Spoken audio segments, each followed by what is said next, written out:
Jay here, Stretford, Paddock. That's Scotty, and this is Round Our Way. And we've got a bit of an announcement, haven't we, bro? Yeah. If you saw our Instagram story about 5 minutes ago, it just broke that me and Jay have made the decision. We've gone to the bank manager this morning. Between the two of us, we've amassed, £12.60? $12.65. $12.65. So we've decided if we can find someone out there, I don't know, a Sir Jim Ratcliffe, then us two, as well as Michael Knighton, would like to try and put a bid in to take over Manchester United, because that is exactly how it works. Yeah, we've got a consortium of me and Scotty, and we just need someone else with the remaining £4.9 billion to put in, and then we'll buy Manchester United. We'd be better than the Glazers. we would, obviously. But yeah, as you can guess, we're talking about the latest rumours doing the rounds that the Glazers are ready to sell, that there could be this consortium. There was an interview with Michael Knighton. This is the guy. You're a bit young to remember Michael Knighton, aren't you? I appreciate that. I do remember Michael Knighton doing kick-ups on the pitch. 1990, was it? I think it was 89-90 season. I don't know if I think it was 89, ahead of the Arsenal game. He was going to buy United from Martin Edwards. So he got the kit man to give him a kit. He put his kit on. He got a ball. He went in front of the Stretford end. He did some keepy-uppies and scored a goal, if you can class it as that, in front of the Stretford end. And then as the weeks went on, it transpired he perhaps didn't have the money to buy Manchester United. He scored an own goal. He scored an own goal, pretty nice. much. I mean, is there a way to sort of embarrass yourself in front of the whole entire Old Trafford to say that you can buy the club and then turn around and say, actually, can I like get some credit on that? Yeah. But to be honest, to be fair, he didn't have the money to buy the club, and neither did the Glazers, and it worked all right for them. Yeah, they did it. Yeah, didn't it? Yeah, that's a good point also. And I like the fact that we're here 33 years later. And we're back to square one. It's Michael Knighton again with not quite enough money to buy the club, or nowhere near enough money to buy the club, trying to get a consortium together. Listen, he mentioned in this interview he did, if you don't know what we're on about, Michael Knighton did an interview with John Gubble where he spoke about having a consortium, trying to get that together and buying the club, and he wanted to speak to Sir Jim Ratcliffe. Now, Sir Jim Ratcliffe, if you don't know, is the richest man in Britain, I think, or Britain's richest man, worth around £12 billion. We spoke to Kieran Maguire from The Price of Football, and he said, this was a couple of months ago, that he wouldn't be surprised if Sir Jim Ratcliffe did want to buy Manchester United. He's a boiled United fan. He tried to buy Chelsea last season, or, in the summer, for the right reasons as well, not to make money. I know a lot of owners say this, but he felt like, he gave an interview where he said, I want to buy Chelsea to, get them up to where they belong and to keep the club moving forward. I'm not in it for the money. And Kieran Maguire said that there could be some truth in that, because Ratcliffe's got enough money. He's 71, so maybe he's looking at a bit of a legacy. Yep. And he started to do more interviews and stuff where in the past he was in the shadows. So maybe there is something in buying United, his boiled club, and being the saver of Manchester United. That's not beyond the realms of possibility. Do I think he's going to need Michael Knighton's? No, I mean, Michael Knighton needs Sir Jim Ratcliffe rather than the other way around. Yeah. And what was quite telling when Sir Jim Ratcliffe was interested in buying Chelsea in the summer, a lot of United fans got a little bit heated, saying, listen, you're from Failsworth, isn't it, originally, I think he's from. Why are you not buying your boy club? And the line was, because Manchester United isn't for sale. He was not interested. Yeah. I think, obviously, if he wants to buy the club, he'll have people working for him to know how much it'll cost and stuff. The money's there. 71 years old. He's got to be thinking about legacy now. He could be the saviour of Manchester United. It won't be Michael Knighton, that's for a fact. No, I mean, listen, someone in the chat saying everyone mugging this Knighton guy off, but at least he's trying to make a change for our beloved United. That's United fans' problem. Instead of United, we divide our support. Red Lad, though, says, I was a little bit excited by Knighton until I looked him up. Can't really believe he'll buy until I see it. Also announcing that you're trying to buy a club on a random YouTube video isn't a great look. Listen, there's nothing wrong with making announcements on random YouTube videos. Jordan Clark says, I was there back in 89. Facepalm emoji. Good win that day, though. 4-1 against Arsenal. Gio Franco says, been buying Man United stock for 2 years now. I'm slowly retaking my club back. Got me 700 shares. Laughing emoji. Listen, I get it. We say this all the time on the channel. If anyone's trying to bring about positive change at Manchester United, I'm all for it. Do I think Michael Knighton's consortium is going to buy Manchester United? No, I don't. And listen, if I'm proven wrong, you can clip this up and ram it down my throat. Do I think there's possibility with Jim Ratcliffe? And I don't see it being part of Michael Knighton consortium personally.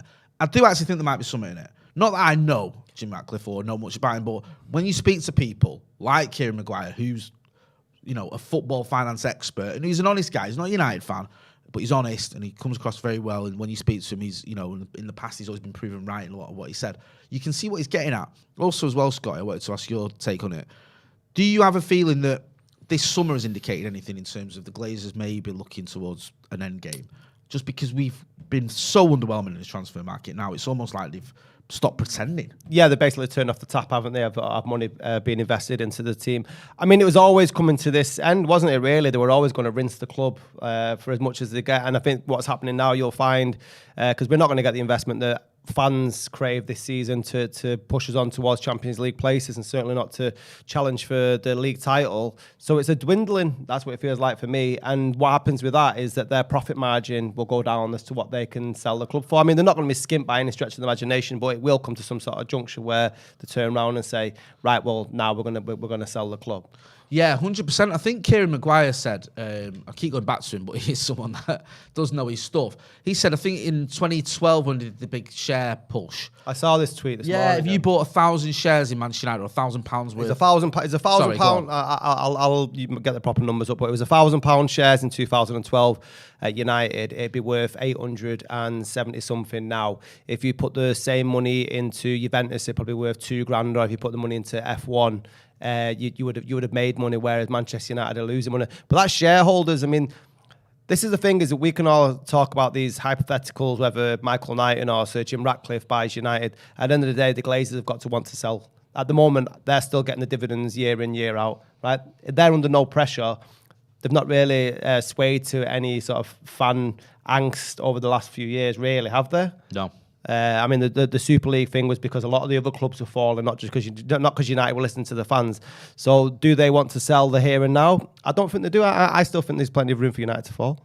Yeah, you should go and check out the thread. It is a thread that Kieran Maguire's done. It's at Kieran Maguire. He's done it, and like Scotty was saying there, there's the thing about on August the 10th, 2012, the Glazers listed United on the New York Stock Exchange, and you got your figures right. If you'd have bought £1,000 worth of shares, they'd be worth £800 now, just over that. The same amount spent on Juve would be worth £2,000, F1 £2,500, Atlanta Braves £1,500. So you can see the growth there. What's quite telling in that though, especially when you're looking at Juventus, Juventus haven't been a great team for last season at all, and they've not done well in Europe, and they know that they're struggling for cash, and yet if you'd have bought money in them, you'd have doubled it. And yeah, football is one of those industries that usually grows with the big clubs. The big clubs usually keep growing, don't they? A lot of the big clubs. I mean, I know there's exceptions to the rule and things can go wrong for any club, but they tend to keep making money, especially a club the size of Manchester United. And now that's stopped, and it always annoys me when I hear the argument being made. Oh, well, you can say one thing about Woodward or the Glazers, whatever. They know how to make money. They know what to do. Run a business, and they don't. They're just running it into the ground. And I think if you can go and check out that thread by Kieran Maguire, you'll see why. And just he goes into all the details of what's happened with the shares and why the money's not there and how they took the club over and what's happened in terms of the banks and auditors and creditors and executives and all that sort of stuff. It's far too complex. It reminds me of, Jay, and I'm pretty sure many of the people watching now fans of Goodfellas, and it just reminds me of Uncle Paulie where he gets the restaurant. Do you know what I mean? It's like that "fuck you, pay me" scenario where it's just basically rinse all the credit, and then at the end of the day they just set the restaurant on fire and then walk off into the summer load of money, and that's pretty much happening at Old Trafford. You take a bottle of booze out the front and you sell it out the back for half the price. Well, there you go. Yeah, and then what happens when it's all done? You light a match, don't you? You set fire to it all, which is, it almost feels a little bit like that at the minute. Abinab Verma says, how old were you in 1989 and what do you think of Knighton? Also, loved your 4-word sad story, Scotty. I was 9 in 89. What were you? 8. Yep. What do I think of Knighton? Listen, I don't personally think we're going to see Michael Knighton owning anything or having anything to do with consortium owning Manchester United. I just don't see it happening. People can say, all right, at least he's trying to do something and all the rest of it. But we've been here before, and he seems like a decent chap. I just don't see it happening for him. Do you know what I mean? We have been here before, 30-odd years ago. It didn't happen then. I don't think it's going to happen now. He did own Carlisle, I think, for a little while. I mean, there's a little bit of a change between Carlisle and United. I know we fell off. We're not Carlisle that low just yet. Let's get this way. If Michael Knighton and his consortium are piquing the interest of the Glazers to sell, you've only got to look at Chelsea this summer to see the number of different people that were interested in actually buying Chelsea. There was a lot of people, so it's not like the world's short of any sort of suitors to take over Man United. Elon Musk, what is it? Yeah. Chippy money for him. But do you reckon he's ever had a chippy, Elon Musk? Yeah. Do you reckon? Like a proper chippy, not like fries at big McDonald's, but like an actual chippy tea. I don't know. He comes across as a culture bloke. You'd hope so. If you're watching, Elon, get involved in the chat. Let us know. I'll message if you you ever later. had a chippy tea, and if you have, what do you have? What do you reckon he has as a chippy tea if he has one? Chips and gravy. Do you reckon chips and gravy? That's what you got. I don't know. What do you have? I have chips, gravy, and a steak and kidney pudding. I'm not a steak kidney pudding. I love them. They're elite, steak kidney puddings. Aditya Krishnakumar says, don't you think Knighton's prospective bid, although improbable, will be effective to spur United fans on to protest? It's a good time to sell, in my honest opinion.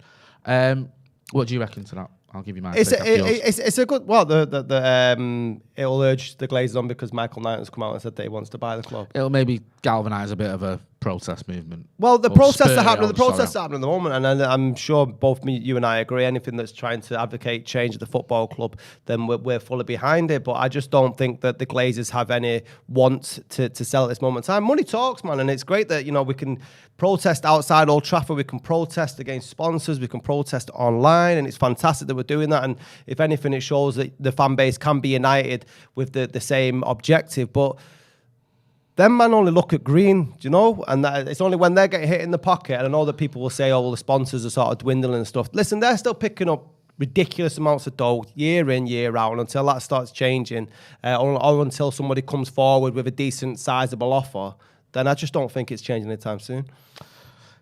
Unfortunately, I can see what you're saying. I can kind of agree with it. My only little bit of hope is that, like we saw with Chelsea, like we saw that maybe there's a lot of people out there who actually would be ready to come in. Maybe Jim Ratcliffe. Again, it's more hope than expectation, but do have a little bit of hope. Anyway, we've got a better video from BetVictor. Adam McCall has been talking as part of their last fan standing. Let's check this out and see what they've got to say.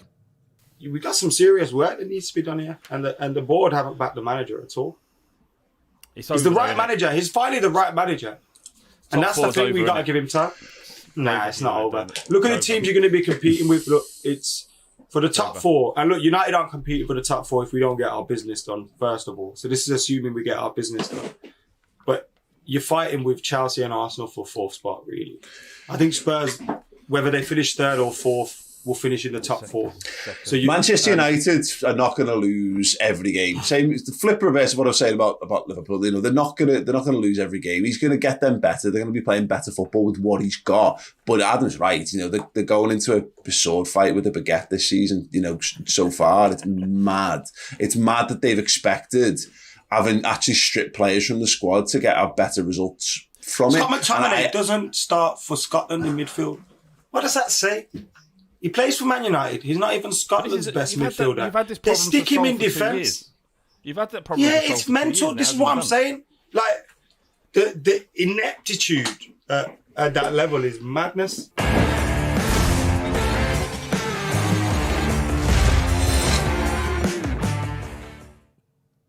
So that was Adam McCullough chatting as part of the Last Fan Standing video for BetVictor. Make sure you check out the link in the description. Go on and get involved in the chat as well. Let them know what you think about that. When you go there, say that Stretford Paddock sent you. Make sure you say that.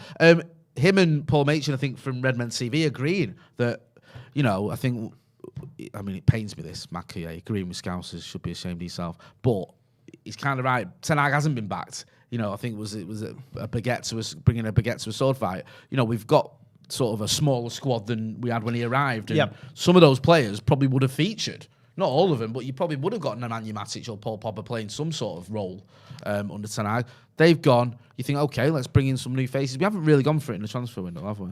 No, we can say this. We say this week in, week out in terms of the lack of backing. But we have signed. Whilst there was a lot of negative things to take from Sunday, most notably the hangover that I inflicted upon myself after watching the crap on Sunday. But I thought Martinez played decent. Eriksen's. If you got to say the players that came in, did look pretty good. So if we look at that, we only need another 9 players, and we might improve. Sound like was that what wasn't that what Ralf Rangnick said? We need 10 players. He said, he said we need 10 players here. And that was before we lost 9. Yeah. We've also got a bit of breaking news. And I don't know if you've heard of this kid. He's called Frenkie de Jong. He's at Barcelona. He used to be. Have you heard of him? Nah. He's one of those that kind of goes under the radar a little bit. He's not very, not many clubs mention him, or not many reporters mention him. But the latest news is that he's close to reaching an agreement with Chelsea, or Barcelona close to reaching an agreement with Chelsea, which just adds insult to injury, doesn't it? I mean, this surprise. Just shock, surprise, Quel surprise, is it? Quel surprise. Quel surprise, as the French say. Sky News reporting this, that Chelsea are ready to sign Frenkie de Jong and Pierre-Emerick Aubameyang if Barcelona, allow both players to leave this month. I mean, we have gone out after de Jong all summer. He was meant to be the marquee signing. He was meant to be the one that Erik ten Hag wanted. Knew him obviously from his days at Ajax, and now it looks like he could be going to Chelsea. I mean, it is a bit of a kick in the teeth, isn't it, for everyone? If there was going to be a club that was left with egg on their face come the end of the transfer window, it was always going to be Manchester United, because we just went out and set our stall. This is a player we want, blah, blah, blah. We've done it season after season. How many times? For every Schneider, Strootman.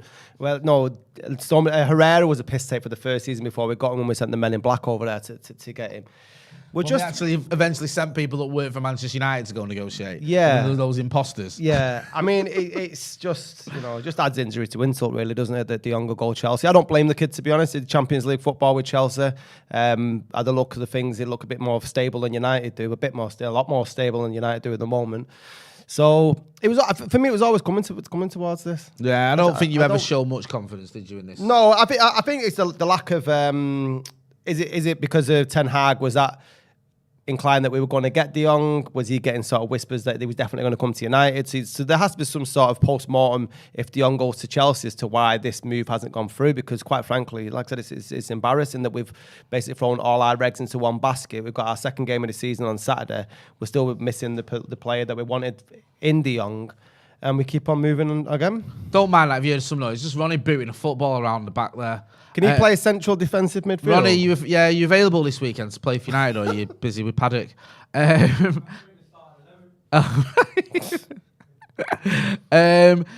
People just sort of... I think there's a lot of humour in now, dark humour about the de Jong situation. We're almost in that age now where it's like, this is so farcical. People have stopped being as angry, or well, maybe still as angry, but just laughing at it almost because it's so ridiculous. Well, it's like that saying, isn't it? If it didn't laugh, I'd cry. I feel that. I feel like even, you know what? On Sunday, it was Sunday, wasn't it? After the game, because I was at the game with a load of lads, and people were fuming and angry. And after it, I didn't feel that angry as I normally would after a defeat like that, because I just felt like I was almost expecting it. Do you know what I mean? Yeah. Like after those. Maybe going into the game, I had that little confidence you had, but after like 30 seconds, when Brighton broke, I thought, this is going to be another one of them, innit? Nothing's changed. No, take Ten Hag away from that sideline, that was exactly the same team. It was, wasn't it? Pretty much. There wasn't much to change. Although they had two new signings, but again, when he had to play, he played Ericsson as a false nine. Or was it? And I'm not too sure. Fernandez. I don't think it really worked, but that was down to the Martial injury. I know also the lack of striking options, either regarding Ronaldo wanting to leave United or us not investing up front. But I mean, we're screwed all over the park, and I know that fan channels are supposed to be optimistic and stuff like that. But I'm sorry, it's dark days, man. You got to laugh at it. Fan channels are optimistic. I don't know where you got that one from. No, I think you're supposed to be. You're do you know what? I man. get more grief for being optimistic and backing players and getting behind the manager than I would if I just came on here and ranted about them all the time. I think I've got it. I got that. What they say? Toxic positivity. Someone labelled at me the other day. How dare you be hopeful? I was like, fucking hell, chill out, mate. Sunday morning. Toxic positivity. I didn't even know that was a thing. I've heard of toxic masculinity, but not toxic positivity. Yeah, don't you dare get behind his team and give yourself a bit of hope and ambition. Simon Cowie says the Glazers have said a while ago they won't sell for less than 8.5 billion. All right, back on planet Earth. Then the new owners will take full responsibility of the debt, and that's 500 million plus. So before investment, that wobble. I don't get that. Thanks for that, Simon Cowie. Yeah, I mean, the Glazers have said a few things. Oh, Daniel Kirk says, like the blue shirt, friends, I'm wearing one too. Yay, let's go. Yeah, me and you. Yeah, Goes to the wide. Thank you. Me and Scotty have come in uniform today. Well, we're just representing how we feel inside. We're Reds, but we're feeling blue. Nice. Nicely done there. One signing that could solve all our problems, yeah, and this is the one you've been banging on about for years, haven't you? You wanted him. This was your priority. Adrian Rabiot. Was he Portuguese? Yeah, Rabiot was the one, man. I thought when we got Pogba years ago, I was like, nah, Rabiot was the kid. What was he? Bottom 10% of midfielders across Europe last season. He's going to be the saviour of Old Trafford, sure. Nobody wants him, man. Juventus don't want him. He had a crap season, like it's not worked for him. You know. Well, don't you worry about that, son. Hey, you come at United. Don't worry. We've got a club where you'll be all right because you'll be about the same as everyone else. Yeah, but the thing is, on a positive note, or trying to clutch at some straws, Ten Hag made players of less ability look great in the Dutch league, didn't they? Yeah. So there's a That's chance. good. That's good. And I can see. Tadic looked like Messi. I can see in your eyes you don't believe any of that. But like, Toxic I positivity. like the fact you can at least saying it. No, I'm no, trying. You know what? Right, I've said this all along. Like, the one thing that I had with Ten Hag, and I don't know a lot about him in terms of, I've not watched loads of Ajax when he was the manager there, I'm not pretended, but he was a manager coming into this club who you felt was on the up. Yeah? Won a load of trophies. Yeah, at Ajax. I agree. His star was rising. Yeah? Whereas when we've had Jose just been sacked of Chelsea, Van Gaal's best season was 20 years ago, Moyes had done 10 years at Everton without really doing anything. Do you know what I mean? Ralf Rangnick had spent 2 of the last 10 years in a dugout, which makes his appointment even more bizarre, but it was what it is. So it looks like, you finally got a manager in post-Fergie who's on, who is rising. Yeah, no, I get that. But So maybe there's a bit of hope there. That's my point. But, I mean, you could flip that round. Go on. And if you look at what Van Gaal's going to have to, is he managing the Dutch national team now? Yeah. Moyes is doing a decent job at West Ham. Mourinho's doing well, got invested really well at Roma. So that, they may have been on the way in at Old Trafford, but they seem to have sort of... No, I mean, certainly, I think an extent, they've gone a long way yeah. around getting there. Haven't Yeah, they? yeah, of You course. look at Moyes, he went Sociedad, he went West Ham twice. I agree with you. Mourinho got sacked at Tottenham, which is the low point for anyone. But you're right, they have bounced back from that and are now doing well. My only sort of thing with Ten Hag is I didn't know a lot about him, but I thought, okay, maybe the fact that he's, done well and is on the rise, maybe he is potentially the top manager we need. Yeah. Do you know what I mean? I didn't know if he was, but there's that potential. Now, you can't tell anything from pre-season in the first match, like, genuinely. After pre-season with Louis van Gaal, I thought we were going to win a lot. Honestly. I looked good that summer, didn't we? When he went... 4-1s and stuff like all that, and Tyler Blackett brought into the side and was shining, and 3 at the back, and then opening day against Swansea, we got beat, and we won 3 of our first 10 games, I think. It was awful. Yeah. But Ten Hag was, in the ascendancy in terms of like... and this is, again... His stock across Europe. No, because everyone was saying that it was either him or Pochettino, and they were saying if Ten Hag doesn't go to United this summer, there should be bigger clubs around Europe that will want him. I agree with you, and I think that he has obviously got some pedigree in his ability to make the best of the situation. But, Jay, you can put Lewis Hamilton in a punto, he doesn't win the F1. And that's what United are, you know? When we're not equipping the manager with the best tools to be the success that he can through his ability. And that's it. He's limited in terms of what he can do. It's funny because I agree with that, because, we were talking about Michael Knighton, and I was looking at sort of the late 80s and all that stuff under Fergie, and you think, Fergie obviously delivered trophies and titles, but he was backed. He bought Gary Pallister, he bought Neil Webb, he bought Danny Wallace, he bought Mark Hughes, he bought Jim Layton, he bought players that some of them didn't work out. Do you know what I mean? But some of them did, obviously, and was able to go out there and spend money when he needed to spend it and get the tools he needed to do the job. And then, obviously, he brought players through the youth and all the rest of it. But you have to give a manager a fighting chance. And I don't think any manager, if Guardiola or Klopp or any of the rising, Ancelotti or whoever was manager of Manchester United now, with this squad, I don't think we could challenge for a title. I don't. No. Not with this squad. I don't think any manager... There's certain limitations. No matter how, like you say, no matter how good the manager are, you still need certain players who can do what they need to do. And I don't think we've got that. Enough of them. Do you know what I mean? And I think that... I honestly thought, and I'm annoyed with myself being naive, that this summer we had, the stuff about John Murtagh, Richard Arnold, the club were making different noises. It's going to be, it's a new era. We're going to back the manager. We're going to do this. And you thought, even when you heard the transfer budget, 150 million, I thought that's quite low, but maybe if we make 1 or 2 sales, we can get in a couple of bargains. We might be able to build on that. But so far, you spent £15 million on a left back. You spent nothing on Christian Eriksen, who, I like the kid, but he's free.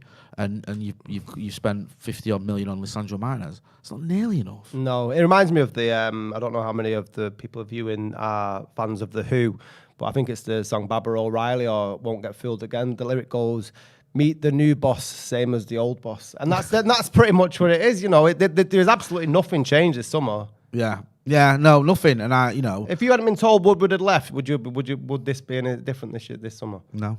Do you know what as well? What has surprised me, because now I feel like it's almost like we've gone full circle back to the Moyes thing, because the one thing we have done of late with our last few managers, at least even the first summer, we've backed him.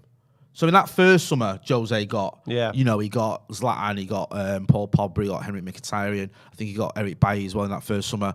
Louis van Gaal got a load of players in his first summer. I think the likes of Di Maria and Falcao were the first summer signings, Luke Shaw and a couple of others. Moyes didn't, like I said.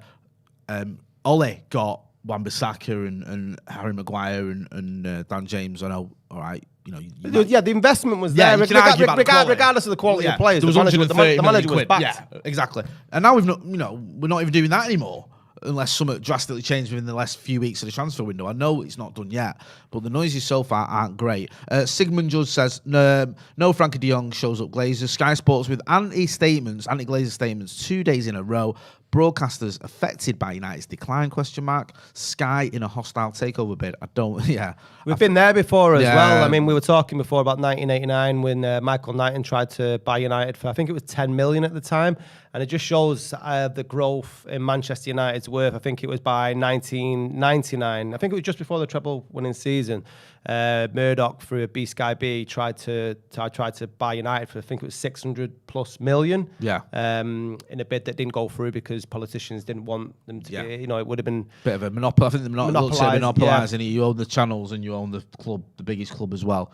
And obviously United fans didn't want it. And the irony is, we stopped it, and then we got the Glazers. You get the Glazers, and now it's the kid from Sky Sports, I forget his name, forgive me, made a really good point. They've brought in this anti-Glazer law now, so that no one can do what the Glazers did in English football. Yeah. So like what the Glazers did by leveraging the debt against the club's assets to buy the club. It's now been deemed illegal. Yeah, you can't do that. If you wanted to take over a club now and you haven't got the money, you can't say, well, I'm going to get a load of loans and I'm going to use the club itself as security on those loans and to pay back those loans. You cannot do it. You're not allowed. But that has come too late for Manchester United setting the trend there now. We're protecting the future of other clubs but can't save ourselves. Brilliant. It is slightly downheartening, isn't it? Downheartening, disheartening, I should say. Let's use real words. Is there any light at the end of all this? Scott, have you got any hope for us this season? Yeah. Could do something in the League Cup, I guess. I don't know. I'd love a good little League Cup now. We won the League Cup. I'd celebrate that like it was 1999, I tell you. Would you? Right. I have this conversation in the pub and online quite a lot in terms of if United were to get relegated and it got rid of the Glazers, right? Would you take that? Now, end of this season. I don't know if I'm throwing you under the bus on live. No. I think it's a good question. Would I take relegation to get rid of the Glazers? Absolutely, I would. And I know it'd be painful. You get relegated because you lose a lot of football matches. And I'd be at most of those football matches as well watching. It doesn't matter whether you're at them or you're watching at home. I'd watch a lot of them and it'd be horrible. But if it meant getting rid of the Glazers, obviously if it's someone better, I don't just want another, similar, more of the same. Yeah. But if you got rid of the Glazers, I think the thing is Manchester United will always have a massive fan base. We had that when we were in Division 2 when we got relegated. My dad tells me it was one of the best seasons he had as a United fan, going and watching those games. And, we were selling out stadiums all around the country. Here's a left field form of protest for you. As we were talking about protests earlier on, and I was saying that I think as fans we can only do so much. Yeah. Now, let's say the players that play for United absolutely love the club and want to get rid of the Glazers. How about they just didn't turn up every single week? Maybe that's why we're playing so bad. Yeah. Because, Right. So it's like a secret protest going. They've got together in the changing rooms and they've gone, listen, I've got a plan for you here. Yeah. Right? Do you know what I mean? Marcus Rashford said, I fed all them millions of starving kids? And do you know what I mean? We had it on SAP on lockdown and all that. I've got another one for you. Yeah. We're going to play rubbish, get the club relegated and the Glazers will leave. And everyone went, I'm in. Well, there's my shining light. That incredible conspiracy theory. Was it Luke Shaw? No, it definitely wasn't Luke Shaw that came up with it. No, he gave that interview where he kind of called out the owners a bit, didn't he? Was it Luke Shaw where he said something about, what's going on off the pitch and above the manager isn't great or something, it affects you. And everyone's like, yeah, this is it. Luke Shaw's, calling him out and all this. And I remember thinking, I get that comment, but that doesn't mean that you shouldn't mark Mo Salah at the back post. Yeah. Do you know what I mean? That's not I've been rubbish because the Glazers. Do you know what I mean? But maybe you're onto something. Maybe there is something there. Let us know in the comments, do you think that's what United are doing? Someone said it. Luke Morris says, Ralf stood up to the Glazers and Ten Hag fired him. I don't think it was necessarily because of that. I don't think Ten Hag ever wanted Ralf Rangnick involved. And I don't think Ralf Rangnick's record at United sort of altered that. I don't think he could go to Ten Hag and go, look what I've done. I think it was like, Ten Hag came in, he's his own man, and he just thought, I'm not going to listen to you. Unfortunately, The thing Ralf with Rangnick was right in a lot of what he said. I don't think he was a particularly good manager at Manchester United, I'm not going to lie to you, but he was right in what he said about the club being rotten to the core and needing that massive overhaul. Yeah, I mean, what did he say when he first joined in the January transfer window? I said I went to the board and said like Alvarez, Vlahovic, and stuff, and then we ended up a game into the season. We're after Arnautovic. I mean, I think Ralf might have been onto something. Ralf Rangnick, was ahead of his time. Who'd have thunk it? Scotty, where can people find you? What you been up to? What have I been up to? Not a lot, mate, to be honest. Don't lie to me, not a lot. You're always up to something, you non-stop. You can get me on Twitter, Arkid, ARGH Kid, and I'll be off on holiday after today, so I'm no more around that way for a couple of weeks. We don't do round our way without Scotty, by the way. No. There's not going to be a You can come to Paris and do it if you want. Yeah? Sound, it's a date. Right, so when Scotty's back, round our way will be back. As also, Scotty Motty will be back as well. Say what won't be back is Last Man Standing. It's already here. It's not gone away. So go and check out the link in the description. You can go and get involved in that. Make sure you tell them, BetVictor, that Stretford Paddock sent you, and get involved in the comments there. Adam McCullough and Paul Machin and a few others chatting about Manchester United and Erik Ten Hag not being backed. Thanks to everyone who got involved as well with the discussion, with the comments about the Glazers, about Adrian Rabiot as well. Hopefully there'll be some more positive news on the horizon for Manchester United, but at the minute it does feel a little bit disheartening, doesn't it? But we keep going, we keep on with our toxic positivity. Toxic positivity. Can I just say something before we say goodbye? You can do what you want. So at the beginning of the show, we were asking anybody out there if they are interested in starting a consortium with Jay and I. The offer is out there for the foreseeable. We're going to put a deadline on it, say Friday. If you want to add any millions to our £12.65, we'd quite gladly start. What do you reckon we need to buy the clubs? How much do you reckon it'll take? $4 billion, I reckon. $4 billion. Do you reckon we get out by Friday? I think we should go to Saturday. Saturday? It's a bit of a stretch. Friday. Okay. All right, you got until Saturday. Drop us a DM. Let us know how much you got. So far, we're on £12.65. We need a bit more. But listen, we're all about positive changes. Football club. Hopefully, someone will come in and buy it off them lot. Anyway. This has been self-muting there. Yeah, I have to. See how I edited myself there? Do you know what I mean? That's been Scotty. I've been Jay. This has been Round Our Way. Thanks for watching.